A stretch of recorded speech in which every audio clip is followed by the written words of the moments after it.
Que les bénédictions soient, que la lumière engendre toujours la lumière, éternellement la lumière. Aujourd'hui, je vais vous entretenir sur le premier pouvoir de votre esprit. C'est vrai que je réfléchissais à comment nommer ce que j'aimerais partager avec vous et c'est la première idée qui m'est venue en tête. Même si je trouve que ce que je vais dire ne traduit pas vraiment la profondeur, disons, ce que je choisis comme thématique plutôt ne traduira pas la profondeur réelle de ce que je vais partager avec vous, communiquer avec vous. Mais, anyway, allons sur cela. Il s'agit pour nous aujourd'hui de parler du premier pouvoir de votre esprit. Si vous outrepassez ce pouvoir fondamental, chthonien de votre esprit, il est évident que le reste du temps, vous ne comprendrez pas pourquoi la puissance de votre esprit n'est pas avérée. Vous ne comprenez pas pourquoi vous n'arrivez pas à avoir la foi.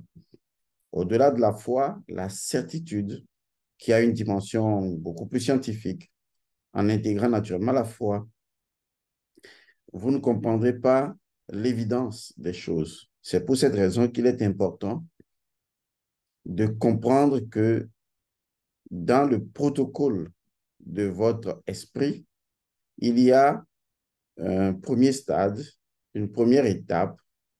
Il y a naturellement le premier pouvoir de votre esprit. La seule chose que je vais vous demander d'avoir, c'est votre attention à ce que je vais faire avec vous là, tout de suite, maintenant. Et ensuite, lorsque vous allez prendre connaissance de ce premier pouvoir de votre esprit et que vous allez conscientiser cela, vous constaterez que autour de vous, beaucoup de choses vont commencer à changer. J'aurais bien aimé nommer ce premier pouvoir de votre esprit. J'aurais bien vouloir le nommer à tout moment. Mais je ne voudrais pas rentrer dans du symbolisme aujourd'hui, trop poussé. Toujours est-il que je reviendrai encore à cette dimension principale d'Atum qui confère le premier pouvoir de votre esprit, puisque Atum est également votre esprit. Avant de commencer, j'aimerais donc porter à l'attention de toutes les personnes qui sont dans la formation Les armures spirituelles du manager, puisque nous avons créé une formation pour les chefs d'entreprise, pour les responsables d'entreprise, pour les personnes qui veulent, disons, s'émanciper professionnellement, des personnes, personnalités qui souhaiteraient s'investir dans l'entrepreneuriat. Nous avons créé une formation extraordinaire intitulée Les armures spirituelles du manager. Et cette formation contient également en elle-même comment se protéger, comment créer l'entité spirituelle de son entreprise. C'est une formation qui n'est pas finie parce que dans cette formation, nous avions initié ce qu'on appelle justement les rituels des jours épagomènes, qui sont en fait les rituels des les cinq que vous connaissez très bien, à savoir Osiris, Isis, Horus le Grand. Nous avons donc déjà fait le rituel d'Osiris, le rituel d'Isis, et donc je vous invite à faire le rituel d'Horus le Grand. Il restera donc pour Nephthys et pour Seth. Donc, le samedi, à partir de 17 h, nous allons faire une visioconférence dans ce groupe, je pense que c'est dans ce groupe, les armées spirituelles du manager, que nous avons à faire les rituels des 5 jours ou des 5, on va le dire comme ça. Et donc, nous allons, après les rituels d'Osiris et d'Isis, nous allons maintenant vous donner le rituel d'Horus le Grand, ou si vous voulez, d'Horus l'Ancien. Ce rituel étant naturellement en relation avec les deux yeux d'Horus l'Ancien, à savoir l'œil solaire et l'œil lunaire, et dans sa prédisposition à ne vivre, lui, Horus le Grand, que d'abord sur le plan astral, c'est-à-dire dans l'astralité, dans la substance astrale. Donc, c'est ce rituel que nous allons faire. Nous allons faire ça carrément au lieu de le déposer en cours. Nous allons en parler directement en visioconférence, vu que déjà, dans les amis spirituels du manager, nous n'avions pas encore eu, disons, la chance ou, si vous voulez, l'opportunité de faire une visioconférence. J'ai promis que nous ferons de visioconférences dans tous les groupes. Cela viendra petit à petit. Vu que j'ai une kyrielle de rendez-vous et de rencontres, je vais faire au mieux, ne vous en faites pas.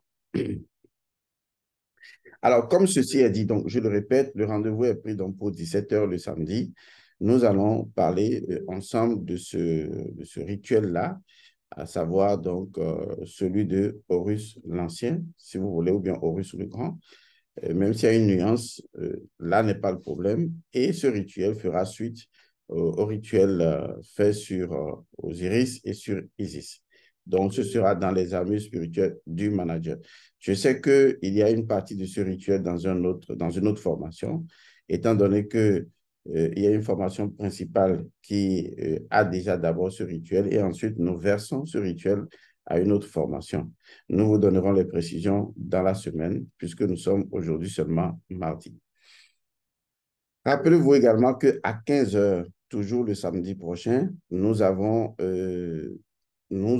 naturellement une visioconférence dans le groupe de Rafeza et il s'agira pour nous surtout d'aborder la relation entre le charbon de bois et comment renforcer l'amour dans un couple. J'ai demandé à ce que un seul élément, un seul objet soit récupéré.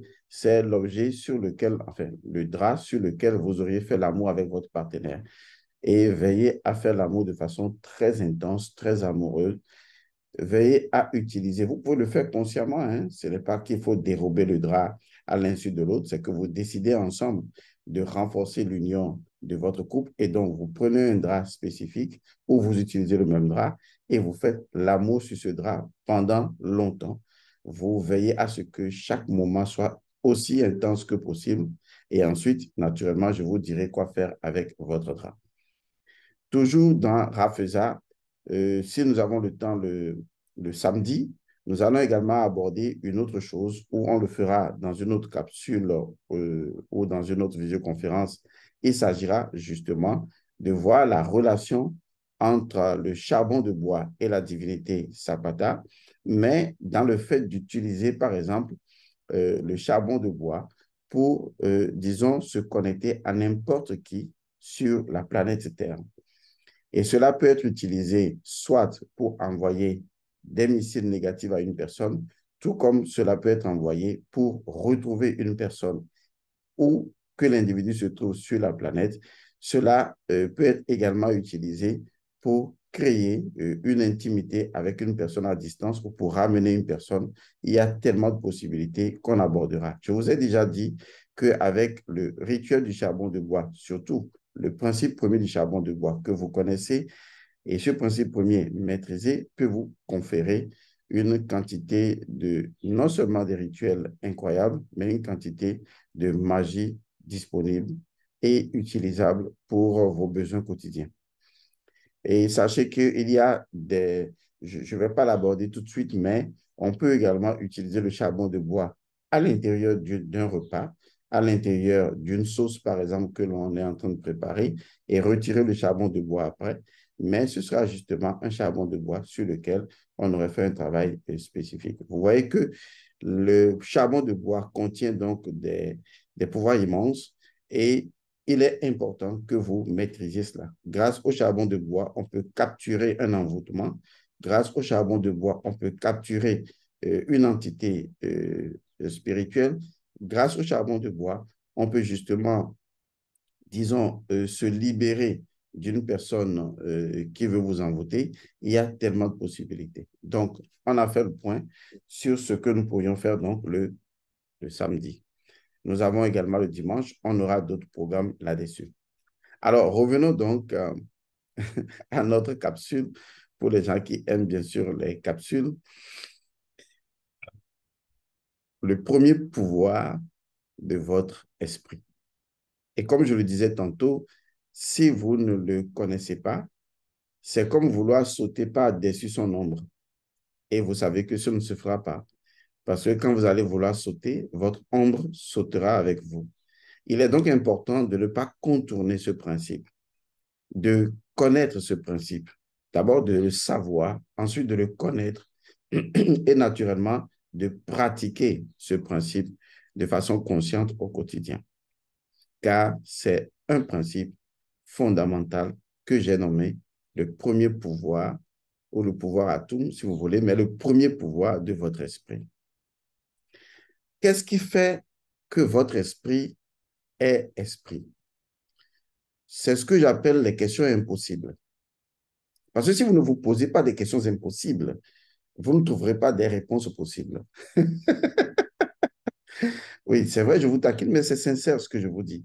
Si vous ne posez pas des questions impossibles, vous ne trouverez pas des réponses possibles, car ce sont justement les questions impossibles qui ont créé la possibilité des choses. C'est pour cette raison qu'il est très important de se poser des questions impossibles. Et donc, je vous pose la question, je nous pose la question, et elle est claire. Qu'est-ce qui fait que l'esprit est esprit? Il y aurait beaucoup de choses à citer, mais il y a une chose qui est la matrice de toutes les autres choses.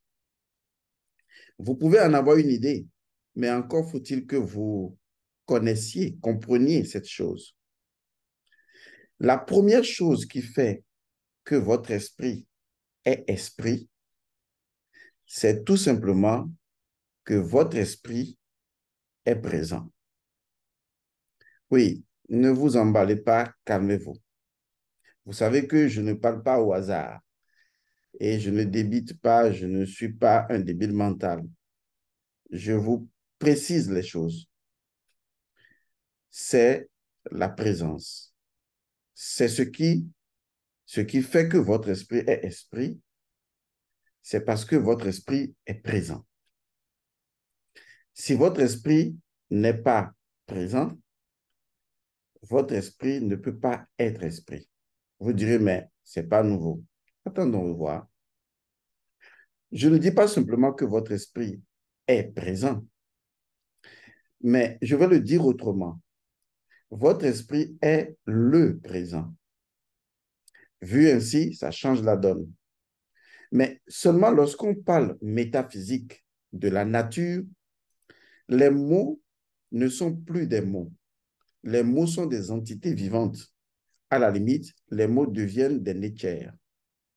Et donc, lorsque je dis que ce qui fait que votre esprit est esprit et que c'est que votre esprit est présent, c'est comme si je disais que je nommais votre esprit présent.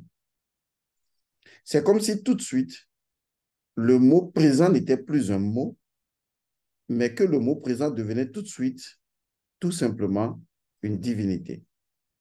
Présent. Il est très important de comprendre ce que je dis.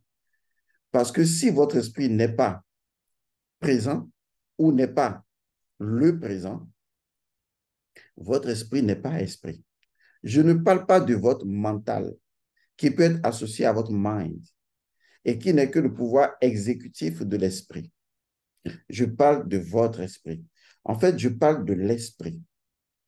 Et parce que votre esprit est présent ou le présent, votre esprit est différent de l'esprit.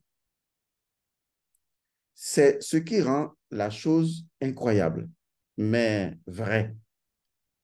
Votre esprit, à partir du moment où il est présent, où il s'appelle présent, où il se nomme présent, où il est le présent, il n'y a plus aucune différence entre votre esprit et l'esprit.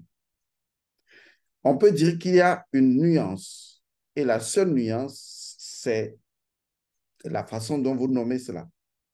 Parce que vous dites l'esprit, que vous pourriez appeler l'esprit universel avec d'autres adjectifs, ou que vous pourriez appeler votre esprit en se référant à vous, parce que vous vivez dans la temporalité et dans la forme.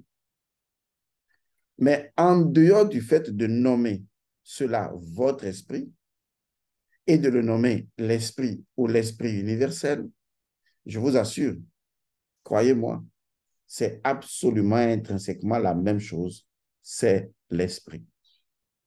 Dans le présent et dans la présence, il n'y a aucune différence entre votre esprit et l'esprit. On pourrait dire que la seule chose qui rend une interaction consciente et donc divergente, comme quoi mon esprit et l'esprit, c'est tout simplement parce que, justement, vous percevez votre esprit à partir de votre forme. Tout dépend de votre positionnement. Si vous êtes positionné dans le corps et que vous pensez à votre esprit ou que vous parlez à votre esprit ou que vous observez l'intuition de votre esprit, vous pourriez dire mon esprit. Mais imaginez un instant où vous n'êtes plus le corps, où vous devenez votre esprit. Étant donné que votre esprit s'affranchirait du corps, il ne serait plus votre esprit, il serait l'esprit. Et donc, le corps est ce qui lui donne une identité personnelle. Et donc, sans le corps, sans la forme, donc sans le mouvement et la forme, il ne pourrait pas y avoir donc d'indexation personnelle associée à l'esprit. Parce que ce soit votre esprit ou que ce soit l'esprit, le premier pouvoir des deux, si deux il y en a, ce n'est qu'une illusion, le premier pouvoir des deux, c'est que les deux se nomment présents. Ou du moins, si vous voulez faire plus sorte et compréhension, cela se nomme le présent. Et c'est là que vous allez me dire, mais qu'est-ce que ça change fondamentalement, Edmond Godson? Une fois encore, question impossible pour possibiliser la voie. Alors, je vais rentrer dans ce protocole de l'esprit qui sous-tend dans le principe de l'esprit la démarche protocolaire suivant disant que le premier pouvoir de l'esprit est présent et que l'esprit est présent. Alors, qu'est-ce que vous comprenez lorsque je dis que l'esprit se nomme le présent? Qu'est-ce que vous comprenez lorsque je dis que votre esprit est présent? Qu'est-ce qui vient en vous?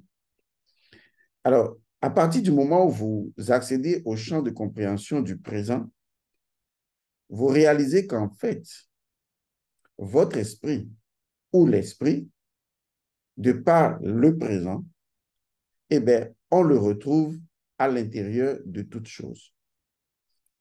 Parce que s'il y a une nature fondamentale à toutes les choses existantes et inexistantes, c'est que aussi bien les choses existantes que les choses inexistantes sont absolument présentes. Et donc, votre esprit ou l'esprit serait donc le présent de toutes les choses inexistantes et existantes. Et donc, pour aller plus loin de façon pratique, ça veut dire que mon esprit, prenez toujours cela avec pincette, mon esprit est présent dans la tomate. Mon esprit est présent dans l'eau. Mon esprit est présent dans le feu, tout comme mon esprit est présent dans l'air. Sans oublier que mon esprit est présent dans, dans tout ce qui existe. Et donc, si je prends un ver de terre, mon esprit y est présent. Si je prends un cafard qui se meut rapidement à l'intérieur de ma douche et que je vois courir partout et que peut-être j'ai envie de tuer et que je le cours après, il ne faut pas que j'oublie quand même que mon esprit y est présent. Oui, vous voyez, ça choque et ça change la donne. Parce que c'est votre conscience de votre absence à l'intérieur des choses qui vous empêche de regarder les choses de l'intérieur. Mais là, je vous ai eu là. C'est ça, non? D'accord? Oui, c'est exactement cela la vérité. C'est votre absence, c'est votre conscience de votre absence à l'intérieur des choses. C'est ce qui fait que vous n'arrivez pas à contempler les choses de l'intérieur. Parce que si je vous demande de contempler la rivière de l'intérieur, si je vous demande de contempler le cafard de l'intérieur, ou l'hirondelle de l'intérieur, ou le soleil de l'intérieur, ou l'atome de l'intérieur, ou de contempler votre pire ennemi de l'intérieur, ou de contempler votre femme, votre mari de l'intérieur, ou vos enfants de l'intérieur, si je vous demande de contempler votre bureau de l'intérieur, de contempler votre portable, votre téléphone, votre ordinateur de l'intérieur, votre chemise de l'intérieur, parce que toutes ces choses existent et fondamentalement, toutes ces choses sont présentes. Et si je vous demandais de contempler le vide de l'intérieur, le néant de l'intérieur, et si je vous demandais de contempler le passé ou le futur de l'intérieur, comment arriverez-vous à faire cette contemplation si vous n'avez pas conscience que votre esprit est présent dans ce que vous voulez contempler?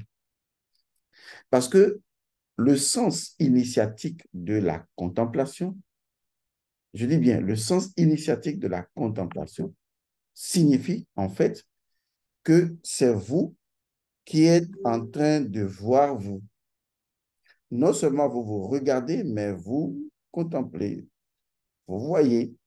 Donc la contemplation, c'est un acte dans lequel la conscience fait un retour sur elle-même. Mais comment la conscience peut-elle faire un retour sur elle-même lorsque elle contemple un caillou et qu'elle n'a pas conscience d'y être présente? C'est justement ça le problème que vous avez. Vous limitez votre esprit.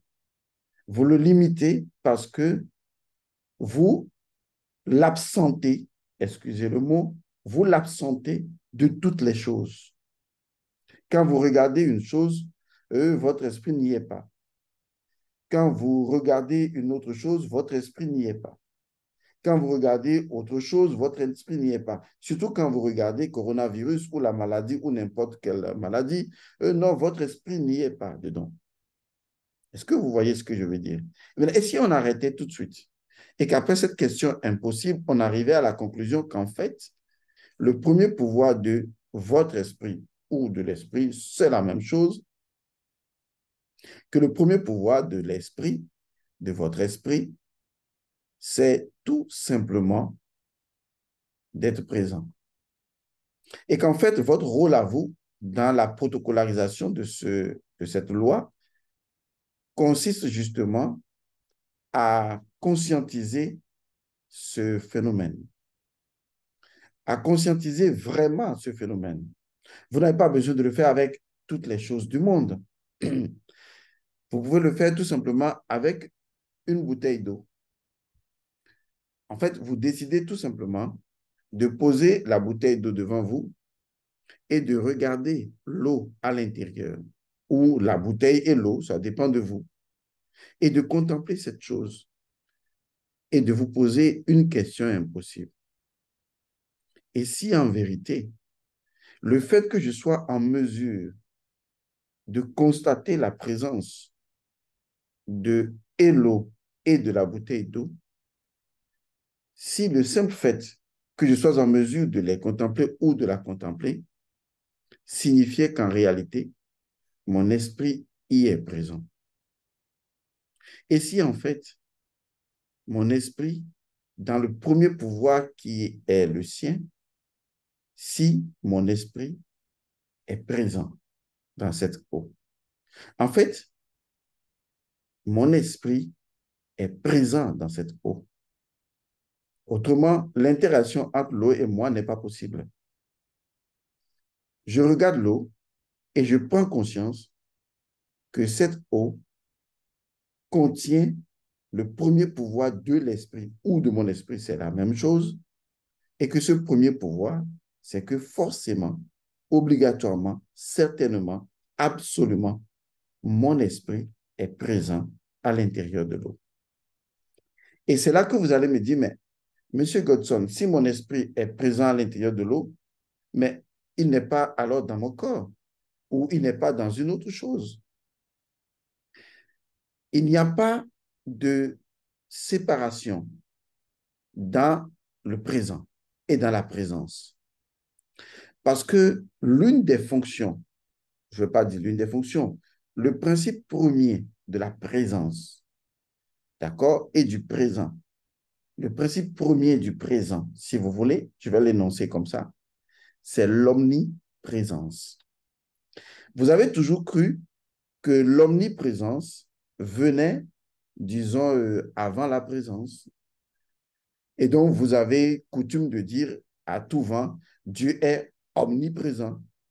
Parce que pour vous, si vous dites Dieu est présent, eh bien, il n'est pas omni. Vous êtes con ou quoi? La qualité fondamentale de la présence, c'est d'être intemporel. Tout ce qui est présent est intemporel. Parce que le présent, le moment présent est l'intemporalité absolue. Donc, il n'est même point besoin de se répéter, Dieu est omniprésent. Non, Dieu est présent. Et cette présence divine ne couvre pas que votre présence. Parce que quand on dit que Dieu est présent, il est le présent. Il est le présent de la présence de toutes choses. Il est le fait que tout ce qui existe ou n'existe pas est néanmoins présent. Et donc, on n'a pas besoin de dire que Dieu est omniprésent.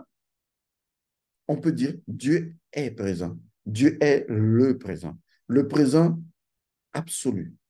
Parce que justement, il n'y a absolument rien qui existe ou n'existe pas et qui ne soit pas présent. Même l'inexistence est présente, tout comme l'existence est présente. C'est d'ailleurs pourquoi on en parle. Est-ce que vous voyez un peu? Et c'est ce qui rend les choses incroyablement puissantes. Parce que pour la première fois, vous savez maintenant en quoi est-ce que non seulement votre Dieu, même s'il est hypothétique, est omniprésent, créateur du ciel et de la terre, tout ce que vous voulez donner comme dénomination. Mais il serait beaucoup plus intelligent de faire une autre démarche. Et la démarche est la suivante. Votre esprit est présent. En fait, votre esprit, dans votre langage, est omniprésent. Et donc, la présence de votre esprit à l'intérieur de l'eau ne l'empêche pas d'être à l'intérieur de la forêt amazonienne, ne l'empêche pas d'être à l'intérieur de la forêt équatoriale, ne l'empêche pas d'être à l'intérieur du Nil, ne l'empêche pas d'être à l'intérieur de Kilimandjaro, ne l'empêche pas d'être à l'intérieur de chaque micro-organisme sur la planète Terre. Depuis le micro-organisme non différencié jusqu'au micro-organisme le plus différencié, en passant par l'homme, en remontant au-delà de l'homme, dans les anges, dans tous les êtres et dans toutes choses. Et vous allez me dire, mais mon esprit, oui, votre esprit. Tout ce que vous avez besoin de faire, c'est d'arrêter de dire tout le temps votre esprit. Parce que avec votre esprit, mon esprit, vous avez l'illusion de le posséder. Alors qu'en fait, c'est plutôt l'esprit qui vous possède. Et tant que vous restez dans je possède l'esprit, vous êtes limité par votre champ de possession. Mais le jour viendra où vous arrêterez de dire mon esprit, mais vous direz l'esprit, tout en sachant que l'esprit et vous êtes absolument un. Et en ce moment, vous décorporez votre illusion et vous libérez l'esprit de votre propre emprisonnement, parce que c'est vous qui l'emprisonnez.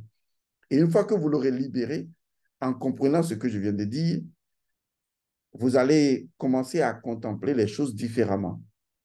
Finalement, vous ne regardez plus les choses parce que elles sont elles Vous regardez les choses parce qu'elles portent votre empreinte. Parce que tout ce qui existe porte votre empreinte spirituelle. Parce que tout ce qui existe porte l'empreinte de votre esprit. Parce que tout ce qui existe porte l'empreinte de l'esprit. Est-ce que vous arrivez à me suivre? Et c'est là qu'intervient le Dieu Atum. Le Dieu Atum est omniprésent, vous voyez votre terminologie, à l'intérieur de l'Énéade. Le Dieu Chou est avant tout Atum. Le Dieu, la déesse Tefnut, est avant tout Atum. Nut est avant tout Atum. Geb est avant tout Atum. Osiris est avant tout Atum. Et tenez-vous bien, le Dieu Set est avant tout Atum.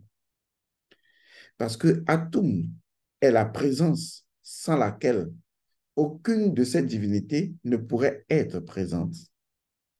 Et c'est la raison pour laquelle, dans certaines configurations mystagogiques, on présente les autres divinités comme étant des déroulements ou un déroulement du Dieu Atum. En fait, on voit tout simplement l'unité devenir multiple. Mais là également, il faut comprendre que le Dieu Atum, qui représente donc votre esprit, l'esprit, est présent à l'intérieur de toutes choses. Maintenant, revenons à la numérosophie. Le nombre 1. Si nous partons du principe que le nombre 1 est associé au Dieu Atum et que ce nombre 1 représente ce qu'on appelle l'unité de la dualité ou la dualité de l'unité, cela sous-entend le fait que, bien qu'étant duel en soi, eh bien, Atum est la première apparition. Et donc, entre le chaos nounique et la création existentielle, le nombre 1 apparut comme étant un symbole. Ce symbole représentant l'unité à l'intérieur du Noun, mais une unité incompréhensible. Donc, Atum devient le sauveur du Noun. Non seulement le sauveur du Noun, mais Atum devient le sauveur de l'humanité, tout comme justement Osiris va être le sauveur et du Noun et de l'humanité. Est-ce que vous voyez? Et on comprend parfaitement le rôle de Apophis lorsque, à chaque fois, voulant détruire l'univers, et que à chaque fois, le dieu Seth, vous voyez, qui n'est qu'une représentation du dieu Atum, eh bien, se propose de combattre le dieu Apophis pour que le monde reste dans son ordre. Les choses se lient et se tiennent.